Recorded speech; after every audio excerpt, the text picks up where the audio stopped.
In March 1944, 85,000 Japanese soldiers crossed the Chindwin River and marched straight toward the borders of British India. On March 8th, Lieutenant General Renya Mutagachi officially launched Operation Yugo.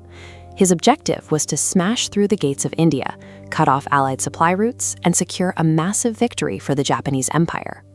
Waiting for them was the Allied 14th Army. They were commanded by Lieutenant General William Slim, who had spent the previous 2 years rebuilding his forces after a disastrous retreat from Burma. His 14th Army was a highly diverse global coalition. It drew together British, Indian, and Gorkha units into a single fighting force. African troops from across the continent also made up a vital part of this defensive line, fighting thousands of miles from home. But Slim didn't order his men to hold the border. Instead, he told them to fall back. He planned to let the massive Japanese invasion force come directly to him. Looking at this map, we see Slim's strategy at work. He pulled back to the Imphal plain, forcing the Japanese to stretch supply lines across 500 miles of hostile jungle. Pushing forward relentlessly, they completely surrounded the Allied troops by early April.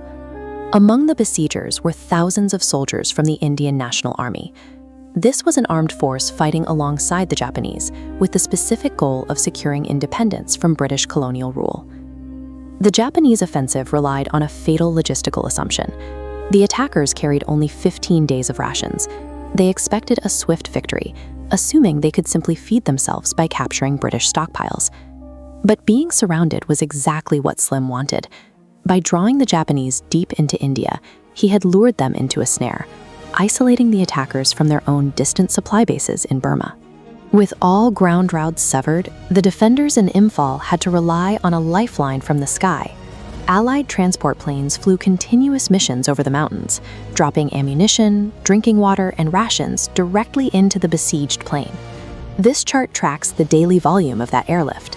It shows the Allies delivering a staggering 600 tons of supplies every single day. Complete control of the air flipped the reality of the siege. The trapped Allied forces stayed fully fed and armed, while the attackers outside the perimeter began to run out of food. Then, in May 1944, the environment turned against the attackers. The monsoon season arrived. Torrential downpours transformed the steep mountain paths into deep, impassable mud. The Japanese relied heavily on pack animals to move their gear, and these supply chains completely collapsed in the quagmire. With their initial 15 days of rations long gone and no supply line to fall back on, the Japanese forces faced mass starvation and rampant disease. The harsh weather and a complete lack of calories broke the Japanese offensive, achieving what Allied bullets alone could not. By early July 1944, the starving remnants of the Japanese army were forced into a chaotic retreat, lifting the siege.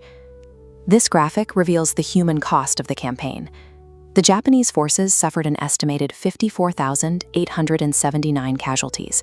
In stark contrast, Allied casualties stood at roughly 12,603. It remains the worst single land defeat in the history of the Japanese army. The Allied victory at Imphal secured the borders of India and opened the road for a massive counteroffensive to retake Burma. In a 2013 poll run by the British National Army Museum, the combined battles of Imphal and nearby Kohima were voted Britain's greatest battle, surpassing even the landings at Normandy. If a battle of this enormous scale halted an invasion, broke an army, and helped decide the fate of Asia, why has it practically vanished from the world's memory of World War II?